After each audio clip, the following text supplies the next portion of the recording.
Hai guys, ketemu lagi sama aku yang akan menemani hari-harimu. Apa kabar kalian semua? Semoga kalian baik-baik saja ya. Kali ini saya akan membahas film The Good Doctor Season 2 episode 16, di mana kali ini Dr. Murphy harus bekerja sebagai dokter ahli patologi dan Dr. Murphy merasa tidak nyaman dengan pekerjaan barunya. Penasaran dengan keseruannya? Oke, tanpa basa-basi kita langsung bahas filmnya. Tapi video ini mengandung spoiler ya.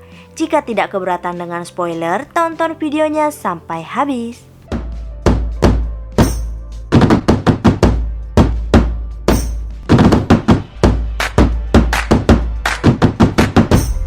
Film diawali dengan diperlihatkannya Dr. Murphy yang sedang siap-siap masuk kerja sebagai residen ahli patologi. Lea mencoba menghibur Dr. Murphy dengan membuat kue karena Lea mengetahui jika Dr. Murphy tidak senang dengan pekerjaan barunya.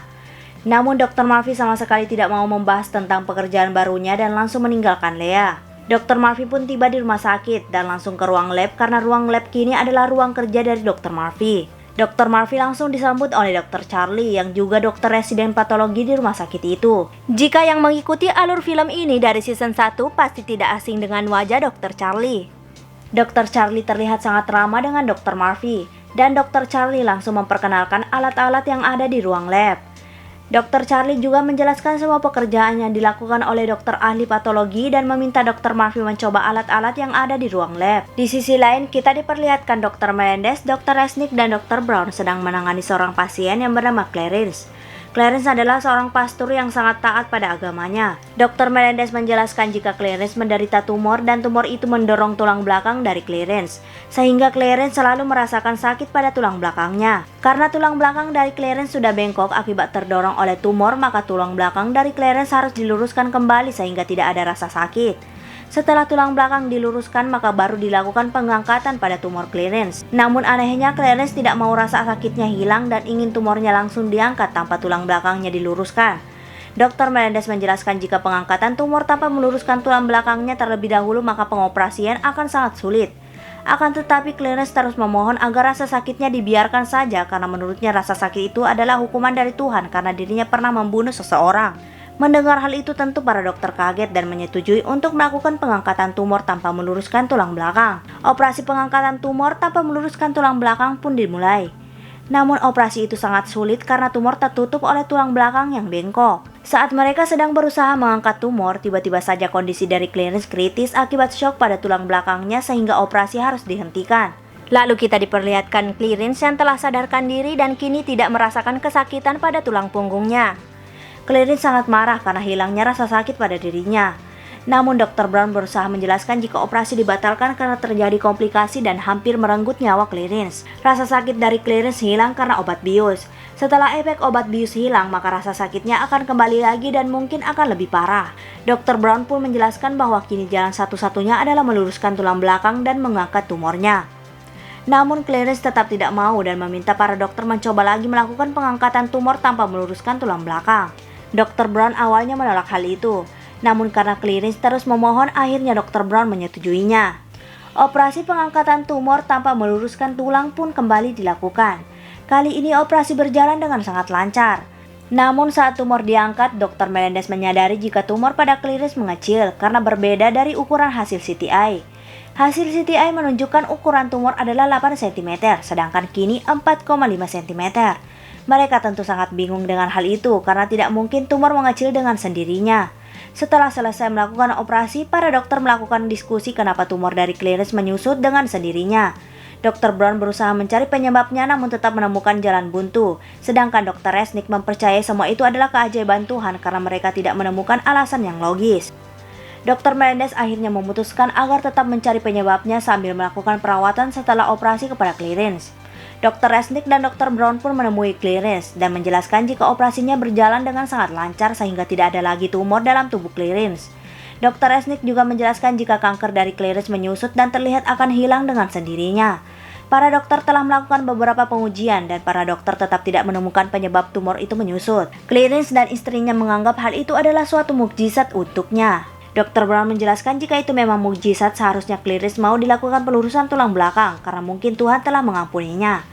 Awalnya Clarence tidak mau melakukan pelurusan tulang belakang karena dirinya tetap menganggap rasa sakitnya adalah suatu hukuman baginya. Dr. Brown menjelaskan jika yang dilakukan oleh Clarence hanya karena Clarence tidak dapat mengampuni diri sendiri, bukan karena Tuhan yang tidak mengampuni dirinya, apalagi menghukum Clarence. Karena sebenarnya banyak sekali orang yang menderita kanker, bahkan ada yang lebih parah, dan yang menderita juga ada yang tua sampai anak-anak, bahkan ada yang penjahat dan juga pastor. Hal itu wajar terjadi dan bukanlah sebuah hukuman. Clarence pun akhirnya sadar dan mau melakukan pelurusan tulang belakang. Operasi pelurusan tulang belakang pun dilakukan dan berjalan dengan sangat lancar. Di sisi lain, kita diperlihatkan seorang pasien yang bernama Sadie dan ditemani oleh adiknya yang bernama Jess. Sadie menjelaskan jika dirinya melakukan pendakian pada sebuah gunung. Namun saat pendakian, Sadie merasakan mati rasa pada tangan dan kakinya. Tidak hanya itu, Sadie juga merasakan sakit kepala setelah melakukan pendakian tersebut. Dr. Lim menjelaskan jika itu hal yang wajar setelah melakukan pendakian yang tinggi. Dr. Lim menyarankan agar Sadie minum yang banyak dan dapat pulang karena tidak ada masalah pada Sadie. Ternyata Sadie ke rumah sakit bukan hanya karena mati rasa dan pusing yang ia rasakan, tetapi juga karena Sadie merasakan kegelisahan dan ketakutan yang luar biasa saat hendak mendaki. Dr. Park tentu yang mendengar hal itu menyimpulkan jika Sadie hanya merasakan cemas berlebihan. Sadie bersikeras bahwa itu bukan cemas, tapi firasat bahwa dirinya akan mati. Namun anehnya Dr. Lim akhirnya memutuskan untuk melakukan CTI pada otak Sadie dan melakukan pemeriksaan lab. Dr. Park tentu sangat kaget dengan keputusan Dr. Lim, namun tetap menyetujuinya. Akhirnya Dr. Lim dan Dr. Park melakukan CTI pada Sadie. Saat melakukan CTI, Dr. Park merasa kurang setuju dengan Dr. Lim karena melakukan CTI pada Sadie yang jelas-jelas itu adalah perasaan cemas. Dr. Lim menjelaskan jika dirinya melakukan CTI pada Sadie hanya untuk membuktikan bahwa Sadie benar-benar sehat sehingga Sadie bersedia untuk pulang. Hal yang tak terduga terjadi karena hasil CTI menunjukkan jika otak Sadie mengidap meningioma. Meningioma adalah tumor ganas yang tumbuh di lapisan jaringan dan mengelilingi otak. Dr. Lim dan Dr. Park langsung menemui Sadie dan menjelaskan jika Sadie mengidap meningioma. Tumor ganas meningioma bersifat sangat agresif dan menyebar dengan sangat cepat sehingga mustahil untuk mengangkat semua tumor yang ada. Jalan satu-satunya adalah melakukan perawatan dan mengontrol tumor tersebut agar tak menyebar dengan cepat. Tentu mendengar hal itu, Sadie dan Jess sangat sedih karena lambat laun Sadie akan mati. Lalu Dr. Park ingin melakukan uji sampel Sadie untuk memastikan apakah Sadie akan mengalami kekejangan karena meningioma tersebut. Namun tentu Charlie merasa bingung dengan Dr. Park karena biasanya Dr. Park memberikan sampel pasien ke kurir dan selanjutnya kurir yang memberikan ke bagian lab. Tidak hanya itu, uji sampel kekejangan pada Sadie itu terlihat percuma karena belum ada gejala kejang-kejang dari Sadie. Dr. Park akhirnya mengakui jika dirinya hanya ingin menemui Dr. Murphy. Dr. Park menjelaskan jika Dr. Murphy harus berani berbicara kepada Dr. Han dan mengatakan bahwa Dr. Murphy tidak suka dengan pekerjaannya yang sekarang. Namun Dr. Murphy seperti menghindar membicarakan pekerjaannya dan memutuskan langsung meninggalkan Dr. Park. Setelah Dr. Park pergi, Dr. Murphy kembali lagi dan langsung melakukan uji sampel Sadie walaupun sebenarnya uji sampel Sadie itu tidak diperlukan oleh Dr. Park. Di sini seharusnya Dr. Murphy hanya mengeluarkan hasil lab tanpa menganalisa, karena Dr. Murphy sekarang adalah dokter ahli patologi. Namun setelah hasil labnya keluar, Dr. Murphy diam-diam menganalisa hasil lab dan menyadari jika diagnosa yang dilakukan Dr. Park dan Dr. Lim salah. Dr. Murphy menyadari jika eosinofil dari Sadie sangat kecil. Padahal Sadie mengalami kanker otak, harusnya tubuh akan memproduksi eosinofil lebih banyak. Eosinofil adalah sel darah putih yang berperan dalam sistem kekebalan dengan melawan parasit dan beberapa infeksi pada makhluk vertebrata. Dr. Murphy langsung ingin menemui Dr. Lim dan memberitahu apa yang telah ia ketahui. Dr. Charlie mencoba menahan Dr. Murphy karena tugas dari dokter ahli patologi hanya sebatas melakukan uji sampel dan memberikan hasil lab uji sampel tersebut kepada dokter ahli bedah. Dokter ahli bedah lah yang nantinya akan melakukan analisa pada hasil lab uji sampel. Dr. Murphy yang sangat ingin menemui Dr. Lim akhirnya mengabaikan perkataan Dr. Charlie dan langsung meninggalkan Dr. Charlie. Lalu kita diperlihatkan Dr. Murphy menemui Dr. Lim di ruang CTI untuk memeriksa hasil CTI. Dr. Lim menjelaskan jika hasil CTI benar-benar menunjukkan jika Sadie mengidap meningioma. Namun Dr. Murphy menjelaskan jika tumor meningioma memang mengelilingi otak, namun seharusnya menempel sangat erat pada otak. Dr. Murphy ingin berbicara kepada Dr. Han dan meminta izin untuk berbicara kepada pasien untuk memastikan jika analisa dari Dr. Murphy benar. Dr. Lim yang mendengarnya tentu menolak hal itu, karena sebaiknya Dr. Murphy tidak usah berbicara dengan Dr. Han dan lebih baik menjauhi Dr. Han. Dr. Murphy yang mendengar hal itu hanya bisa terdiam. Lalu kita diperlihatkan Dr. Murphy yang sangat kesal yang ditemani oleh Lea dan Dr. Glassman. Dr. Murphy menjelaskan kepada Dr. Glassman jika menurut Dr. Murphy diagnosa yang dilakukan Dr. Lim salah. Namun, Dr. Marfi tidak bisa membuktikan diagnosis Dr. Lim salah jika dirinya tidak dapat informasi dari pasien karena Dr. Marfi tidak diizinkan berbicara dengan pasien. Dr. Marfi menjelaskan jika dirinya sangat ingin menyembuhkan orang, bukan bekerja di ruangan lab. Dr. Marfi meminta agar Dr. Glassman mau membantunya agar dapat menjadi dokter ahli bedah lagi. Dr. Glassman menjelaskan jika dirinya tidak bisa membantu Dr. Marfi lagi karena dirinya bukanlah presiden rumah sakit lagi. Dr. Glassman meminta agar Dr. Marfi harus bisa berjuang untuk dirinya sendiri dan tunjukkan jika keputusan Dr. Han salah memindahkannya ke bagian dokter ahli patologi. Dr. Marfi yang mendengar hal itu hanya bisa terdiam. Esok harinya Dr. Marfi diam-diam ke ruangan Sadie dan terlihat Sadie sedang tertidur. Dr. Marfi mengambil kesempatan itu untuk melihat isi tas dari Sadie. Saat Dr. Marfi sedang melihat isi tas dari Sadie, tiba-tiba saja Dr. Han muncul dan sangat kaget melihat kelakuan Dr. Marfi. Lalu kita diperlihatkan Dr. Marfi sedang berada di ruangan Dr. Han bersama dengan Dr. Han. Dr. Han terlihat sangat kasar kepada Dr. Marfi dan meminta agar Dr. Marfi tidak melakukan hal itu lagi. Jika Dr. Marfi melakukan hal itu lagi, maka Dr. Han tidak segan-segan untuk memecat Dr. Marfi. Dr. Marfi menjelaskan jika dirinya melihat isi tas Sadie untuk memastikan apakah Sadie memiliki obat penghilang asam lambung. Dr. Marfi juga menjelaskan jika Sadie kemungkinan makan sushi yang memiliki cacing di dalamnya. Akan tetapi cacing itu pasti mati jika terkena asam lambung. Namun karena Sadie meminum penghilang asam lambung sehingga cacing tetap hidup. Jadi kemungkinan Sadie mengidap sparganosis dengan cacing yang menyerupai meningioma. Sparganosis adalah penyakit infeksi yang disebabkan oleh parasit cacing pita.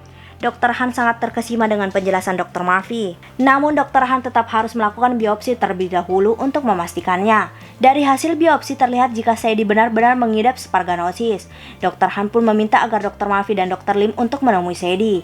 Dr. Han menjelaskan kepada Sadie bahwa diagnosa awal mereka salah. Sadie bukan mengalami meningioma melainkan ada cacing di kepala Sadie. Hal itu memang sangat menjijikan, namun bisa disembuhkan dengan cara pembedahan. Tidak seperti meningioma yang tidak bisa disembuhkan. Mendengar hal itu tentu Sadie dan Jess sangat senang. Dr. Han memuji Dr. Marfi di depan pasien, namun sebagai dokter ahli patologi yang menyadari diagnosa meningioma salah. Sadie sangat berterima kasih kepada Dr. Marfi. Dr. Marfi dan Dr. Han pun keluar dari ruangan Sadie. Dr. Han memuji sifat berani Dr. Marfi, namun tetap Dr. Han meminta agar Dr. Marfi tidak melakukan kontak lagi dengan para pasien, apalagi sampai memeriksa isi tas pasien. Dr. Marfi tiba-tiba mengatakan jika dirinya tidak mau menjadi dokter ahli patologi dan meminta agar dirinya dipindahkan lagi menjadi dokter ahli bedah. Dr. Han, you need to make me a surgical resident again. Dr. Han menjelaskan jika keputusannya menjadikan Dr. Marfi menjadi ahli patologi sangat tepat. Karena terbukti Dr. Marfi bisa mendiagnosa hanya dari hasil lab eosinophil. Dr. Han menjelaskan jika kelemahan komunikasi Dr. Marfi jadi tidak terlihat. Dan itu bagus untuk Dr. Marfi karena akan membuat Dr. Marfi menjadi dokter ahli patologi yang sangat hebat dan luar biasa. Dr. Han pun meninggalkan Dr. Marfi. Dr. Lim yang melihat kejadian itu langsung menemui Dr. Han dan menjelaskan jika Dr. Marfi adalah dokter ahli bedah yang sangat hebat. Dr. Han membantah hal itu karena Dr. Marfi tidak akan bisa menjadi dokter ahli bedah yang hebat. Dr. Marfi terlihat hebat karena masih ada yang mengawasinya seperti Dr. Melendez dan Dr. Lim. Namun saat Dr. Marfi menjadi pemimpin dan harus memimpin ruang operasi serta mengawasi dokter residen-residen baru, tentu hal itu sangat berbahaya. Apalagi saat Dr. Marfi emosinya tidak terkendalikan saat seperti wabah virus terjadi. Dr. Lim hanya bisa terdiam mendengar hal itu, dan Dr. Han langsung meninggalkan Dr. Lim. Ternyata Dr. Brown juga menemui Dr. Han dan meminta agar Dr. Marfi dikembalikan menjadi dokter ahli bedah. Dr. Brown bahkan mencatat semua diagnosa Dr. Marfi yang sangat brilian, bahkan tidak pernah terpikirkan oleh siapapun. Dr. Han menjelaskan jika Dr. Marfi memiliki kekurangan komunikasi dan pekerjaan paling bagus untuk Dr. Marfi adalah dokter ahli patologi. Hanya dua pilihan untuk Dr. Marfi bekerja di rumah sakit itu, tapi jadi dokter ahli patologi atau keluar dari rumah sakit tersebut. Dr. Brown yang mendengar hal itu hanya bisa terdiam dan memutuskan meninggalkan Dr. Han. Di sini dapat terlihat jika keputusan Dr. Han sangat bulat dan tak ada satupun yang bisa membuat Dr. Han menarik kembali keputusannya. Di akhir film kita diperlihatkan Dr. Marfi yang hanya bisa melihat Dr. Lim dan Dr. Pan melakukan pembedahan pada Sadie. Dan film pun berakhir. Jika suka dengan channel ini, mohon di subscribe, like, comment, and share. Jika ada film yang ingin dibuatkan alurnya, komen aja. See you!